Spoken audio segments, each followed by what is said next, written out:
Welcome back! Today I'm here with my April wrap-up and my May TBR. April was a really great reading month for me. I finished 10 books with a total of 2,332 pages. I've actually talked a bit about the first few books here already because I've just gotten into this weird schedule where I announce my TBR for the month halfway through the month, so I've already finished up a few of the books that I was planning to read for the month. Obviously that's the case again this month, but yeah, so you all have possibly heard about these already, so I'll just link the video up top if you haven't, and I'll make it quick. But the first book that I read was The White Queen by Philippa Gregory. This is the first book in her series on the Cousins' War. This is set in the mid 1400s, the War of the Roses era. I don't really know a whole bunch about this sort of era in history, though I do find it really interesting. So I was very excited to pick this one up and to learn a bit more. She does such good work with researching the characters or historical figures that are involved in these stories and just what was really going on in the times. And at the end of the book, she goes through a little bit of what is real history and where it comes from, what records we have of it, versus what she has fictionalized and added in to kind of flesh out the stories. I am just a big nerd in that way, that I like to read books that are both fun and exciting, but also educational. So there you go. It's also kind of high fantasy adjacent, you know, in that, you know, a lot of high fantasy, epic fantasy is set in that sort of medieval feeling world. So yeah, there's a touch of that, but also with a touch of learning, and that's just a really cool thing to me. So I enjoyed this one. I gave it 4.5 stars, 4 stars technically because Goodreads, but I really enjoyed it, and I feel like it's opening up a whole new world for me in the genre of historical fiction. The second book that I read in April is Passage to Dawn by R.A. Salvatore. This is the 10th book in his Legend of Drizzt series, which takes place in the world of Dungeons and Dragons, and it follows Drizzt Do'Urden, a dark elf who's just on his quest to find a better life and to find meaning in his life and all of that stuff, and it's great and I love it. This series is just really fun. There's a lot of action and he's very talented at writing fight scenes and laying out battles and all that sort of stuff. But I also really enjoy the characters, and even though there's not as much time spent on character development and showing off the relationships between them, when there is time spent on that, it's really great, and it's enough for me. So I really recommend this series if you're interested in D&D type things. That's a good one to get into. The third book I read in April, and the last one that I really talked much about in my previous wrap-up, is The Causal Angel, and this is the final book in the Quantum Thief trilogy, which I really enjoyed. It's very complicated. There's a lot going on with quantum physics and like gaming. There's this whole computer gaming thing going on. It's just, the characters are really cool. The world is just epic and fascinating. There's a lot of lore that got built into the second book, and I felt like the third book just did a tremendous job of bringing all of those pieces together with a really satisfying conclusion. The author really does not talk down to you in this series. There's this expectation that you are understanding what is going on in this very complex world, and because of that, it does take a bit more brain energy to read the series. It's not what I would necessarily call a fluffy read, but it's definitely worth it. It's a really cool world, and I gave this one 5 stars. Jumping back to the world of historical fiction, I then picked up The Red Queen by Philippa Gregory. This is the second book in the Cousins' War series. While the first book followed the story of Elizabeth Woodville, who is a lovely woman, very likable character, this book follows the story of Margaret Beaufort, who is actually a very unlikable character. And it's interesting because in previous books that I've read with the main character being kind of awful, that tends to really turn me off. For example, I recently read The Invisible Man, and I could not even with that character. He was just a miserable human being, and I just was over him from the beginning. Margaret, on the other hand, is just fascinating.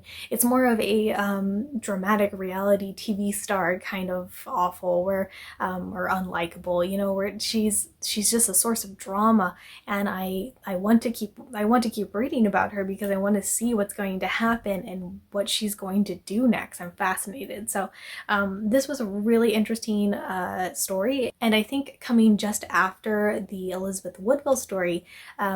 It really gave a cool alt perspective on what was basically the same war that was going on, the same happenings, but just in a different part of England. I don't know if Philippa Gregory planned that out to have that contrast, but if she did, kudos, because it was perfect, just like chef kiss. Also, I gave that one 4 stars. The book we picked out for s'more sci-fi in April is Fahrenheit 451 by Ray Bradbury. I really enjoyed this book. It's one that I honestly couldn't remember if I read it in middle school, and after having read it now, I still don't know if I read it before. I remember the story of it, but I don't know if that's just from references to it or movies about it or talking to other people about them reading it. I don't know. But it's a really short read, and it's just a really interesting one. And basically in the future, we have banned books entirely. You're not supposed to own them. You're definitely not supposed to read them. And if you do, people will call the firemen on you, who firemen no longer put out fires, but they create fires and they burn all of your books. So we are following the story of Guy Montag, who is one such fireman. He's burning books and then kind of realizing that there's something wrong here, and why are people going through all the trouble of getting books and risking their lives and their freedom, because many of them go to jail, just to have these books. There must be something important in them or something worthwhile enough to do that and to risk that. So he kind of goes through this whole journey of figuring that out, and yeah, it's just it's a good classic read. It definitely has that classic Ray Bradbury writing style where it's almost like poetry just in the middle of a paragraph. He has such a really great way of writing. I love Ray Bradbury's writing. But on the other hand, because of his writing, it's very succinct, it's very straightforward, and oftentimes that works really, really well. In this case, I feel like there could have been more built into it. In fact, in our discussion for the podcast, Adrian was suggesting how cool it would be if it was a trilogy. And the way she kind of laid it out, I could really see that, and I think that could have been really cool. But instead we have this single volume, and for what it's worth, it's still good, and I gave it 4 stars. Next, I read Sunstone Volume 6, which is actually the first in a second storyline, and this one is called Mercy. Volumes 1 through 5 follow the story of Lisa and Allie and their relationship together. It's really adorable. It breaks your heart, and it warms your heart, and it breaks your heart again, and it warms it back up. And it's just, the artwork is so good, and it's just a really awesome, awesome series, and I highly recommend it if you're old enough. Mercy, on the other hand, is following the story of Alan, who is Allie's best friend from college, as well as his significant other, who I'm not gonna say because that kind of spoils part of Sunstone, the volumes 1 through 5. But it follows both of their stories and how they come together. I'm assuming, I've only read the first volume, but there is a little intro in the beginning of the first volume which does say that it's actually going to be quite long, and it's going to go beyond what Sunstone had, and Allie and Lisa are going to come back into it, and we're going to kind of see how things all come together. So I'm really excited to see where that goes. This one I gave 5 stars. It's just, I'm excited, and it's great as usual. The 7th book that I read in the month of April was Cold Forged Flame by Marie Brennan. I was really excited about this one because I quite enjoy Marie Brennan, and the cover looks cool and the blurb on the back sounded cool, but I did not like this at all. I gave this one 2 stars, and that's mainly because Marie Brennan is a very good writer. So the writing itself was actually quite nice, as per usual for her, but I could not stand the main character, this is a good comparison to the Red Queen. This main character just drove me up a wall. One of my biggest pet peeves is when there is, I mean, this is not just in books, which is also in real life, but when someone is talking to a friend or an ally and they feel kind of uncomfortable by what that person is saying, or they feel vulnerable, and so they knowingly decide to do something really mean to that person to switch the gears of the conversation. I get that sometimes we lash out and we say things that we don't mean, but to knowingly and on purpose decide, I'm going to now do something that will hurt that person who is actually my friend but is making me slightly uncomfortable, that just, I don't get it, and it's a huge issue for me. I hate it. So this character kept doing that, and that just really did not make us to be friends. I did not get along with this person, but I kept going because the writing was good and the world was interesting. And we finally got to sort of the climax of the story, and it seemed like the moral of this story was that taking help from other people is bad and you should not do that, and victories are only worthwhile if you do them fully yourself and just spit in the face of someone who wants to help you, because that's just silly and awful and no. And that's dumb. Like that's I don't get it. I don't get it. I'm not here for it. I didn't like this person. I didn't like the message of the story. I don't know. If you've read this and you interpreted it differently, please let me know, because I was just really upset about this. I just was disappointed more than anything because I thought Marie Brennan would do something better. So I don't know. I'd be curious to hear someone else's take on this, but that was a big nope from me. The final 3 books that I read in April were all nonfiction books and all on a topic that I don't really talk much about on my channel, but since I read so many books about it, I thought I would in this particular case. So the books are all about spirituality, and specifically on the religion of Wicca. This is something that I've had interest in or curiosity about for some time, but it wasn't until recently that I just decided I really wanted to sit down and read about it and research it and see if it felt right for me. Of the 3 books I read, I only actually have one in person. That is Wicca, A Guide for Solitary Practice by Scott Cunningham, or A Guide for the Solitary Practitioner by Scott Cunningham. The other 2 are Wicca for Beginners by Thea Sabin and Wicca for One by Raymond Buckland. Of the 3 books, this one was my favorite. I gave this one 5 stars. I gave the other 2 4 stars. They were all very good. They all had their pros and cons, and I definitely have taken a little bit from each to work into my own idea of what Wicca is and what I'm doing to sort that out with myself. This one I found just to be very approachable and a really good first introduction to Wicca. So if you're looking for such a thing, if you're just curious about it like as an outsider, or if you're actually looking to see if Wicca is good for you, I would definitely recommend this one first and foremost.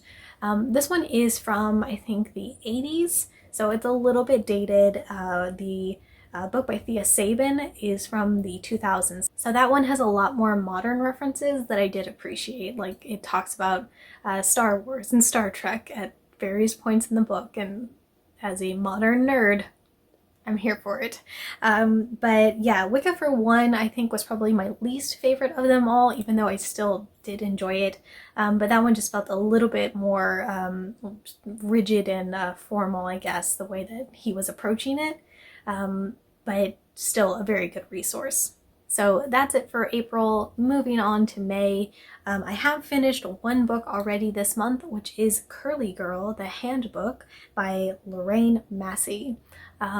As you may have noticed, there's some extra stuff happening on this head of mine, and that's because I have decided to try and grow my hair out. I have attempted to do this several times in the past, but not for the last like 4 or 5 years, and the previous times I've done it, I did so not really understanding how to properly take care of my hair, and I think that is probably why it did not go so well for me. But I am committed this time to learning more about how to take care of my hair, which is naturally curly, but I have been cutting it short so that it doesn't curl, and I put product on it to smooth it down, and at certain points I've straightened it and blow dried it and all those sorts of things that is not very good for curly hair. So yeah, so this book is considered the curly hair Bible of sorts. It's got all of these really good routines for different hair types, and tells you really what you should do and why you should do it and what you should avoid and why you should avoid it. It had a list of suggested products and some DIY products that you can put together. I ended up giving this book 4 stars. I think it's going to be a really great resource, and I have already started doing several of the things that it tells you to do. So yeah, I'm interested to see where this journey takes me and what becomes of my hair, and hopefully you guys won't mind that it might be a little wild and wacky during some of my videos for the foreseeable future. Because apparently 3 books is not enough, I have 2 more books that I'm working on this month that I kind of have in progress right now, that are both related to Wicca and such things. The first book isn't really Wicca specific, but it's kind of Wicca adjacent and also ties into the herb garden that I have been working on, and that is called The Green Witch. This was admittedly a bit of a cover buy. I was searching for books about herbs because I'm really excited about the herb garden and the different things I'll be able to do with all the different herbs in it.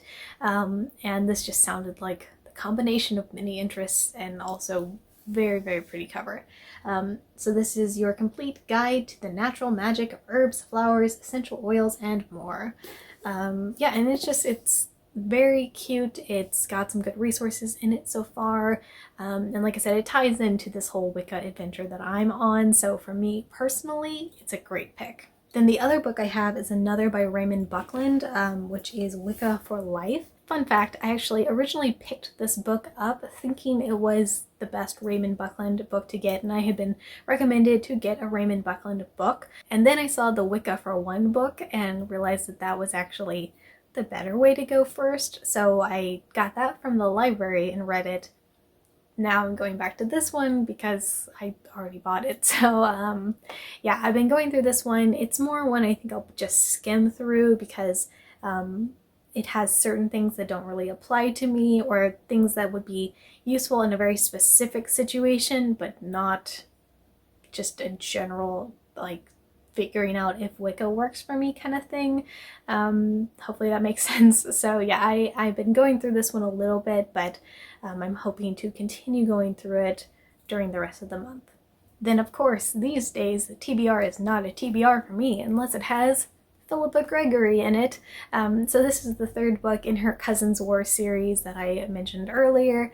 This book actually follows the story of, don't know actually how to say her name, Jaquetta. It's French, so I'm sure it's not Jaquetta, but that's how it's spelled. So it's following her story, and she is actually Elizabeth Woodville's mother, and Elizabeth again was the story, the main character of the first book. So yes, we're kind of jumping back around in time, and it's tying together some certain things, and it's really fun. And this one I'm enjoying. There's a lot more sort of fantastical elements to this one, and it's really cool. I just love these books, and I'm enjoying it, and I'm halfway through right now, so I'm hoping to read more on this one tonight and hopefully finish it in the next few days. Next is our more sci-fi pick for the month, and I did want to note here, I'm probably going to do a separate video about this, but as we've announced on the podcast, we are going to be stopping S'more Sci-Fi. It's not really where either Adrian or I are at right now, so we're going to do 2 more months, May and June, and then just kind of like peace out for a while on the podcast. So thank you all for listening to it along the way. Those of you who have participated in it, that's been amazing, and it's been so fun. We are going to do Ghostwriter Month one more time, which is the the spooky, spoopy, paranormal type writing competition that we did last year. So we're going to do that again in June this year, and that's going to be kind of our grand finale and our fun way of wrapping things up. So I will, like I said, do a separate video about Ghostwriter Month and all that, so stay tuned for that. But if you're interested, I would love to read your stories. Back to books. So the pick for May is Adrian's pick, and that is The Moat in God's Eye by Larry Niven and Jerry Pournelle. And I'm just going to read the Goodreads blurb for this one because I don't really know much about it. In the year 3016, the Second Empire of Man spans hundreds of star systems, thanks to faster-than-light Alderson Drive. Intelligent beings are finally found in the Moat, an isolated star in a thick dust cloud.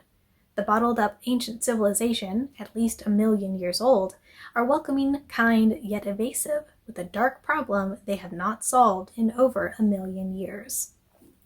So that's an interesting little blurb, and I am intrigued.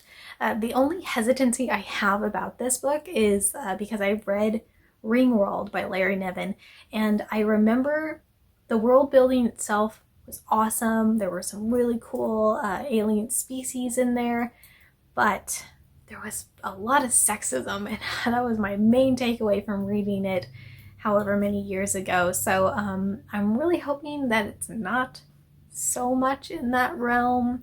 Maybe having the co-authoring thing happening will lighten that up a bit or make it worse. We'll see. But yeah, so that's my only hesitancy with it, but otherwise it sounds really cool. So we will be reading that one in May and discussing it later in the month on the podcast. Realistically, that is probably all the books I'll have time for this month, but I of course have to pick out several more books than I have time to read because that is just the way of things. So I do actually have 4 other books. I know I will not read 4 additional books, but I'm thinking maybe one of them I might try to read in addition to these other 5, so we'll see. The first is The Wicked Deep by Shay Earnshaw, which I talked about last month. It was in my April TBR, but I did not get to it.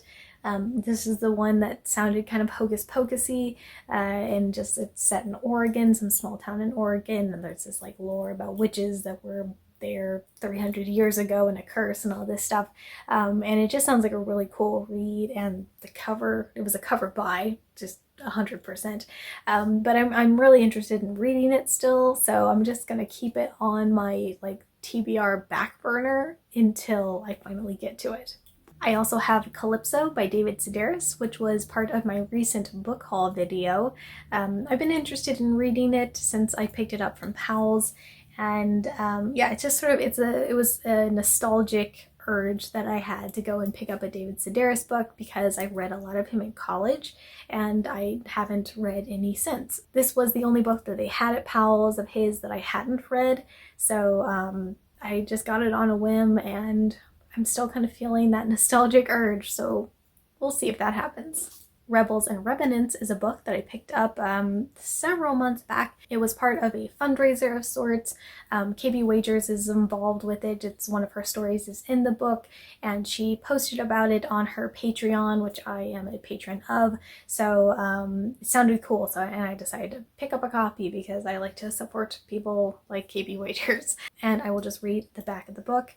Rebels and Revenants features the dead and the undead. Ghosts both figurative and literal, elder gods and Egyptian queens, and, funny enough, more than a little rebellion. Most of all, these 11 stories have heart, with a strong sense of family threading through them, either the one you're born to or the one you make. Rebels and Revenants will teach you that when you find your place, you better stake a claim and stand by it. It definitely sounds like my kind of book. I love KB Wagers' writing, and I don't actually think I've read any of the other authors, so that will be cool to read their stuff and see if I discover someone new that I like. And finally, no one will be surprised that I also have another Philippa Gregory book on my list. This is The Kingmakers Daughter. This is the 4th book in the Cousins War series. Also, I thought there were 3 books, and someone made a comment in one of my recent videos pointing out that there were 6. They're super right. There's a lot more books than I thought in this series. And this book follows the story of Anne Neville. And there you have my April wrap-up and my May TBR. Let me know down in the comments what you have been reading lately, if you've read any of the books I've mentioned here and what you think about them. Have you done any sort of curly girl method hair stuff? I would love some recommendations about other videos and channels and products and whatnot. If so, yeah, let's just chat about all of it. Thank you so much for watching. Please like this video if you enjoyed it and subscribe if you'd like to see more. I hope you all are having a fabulous week so far, and I will talk to you soon. Bye!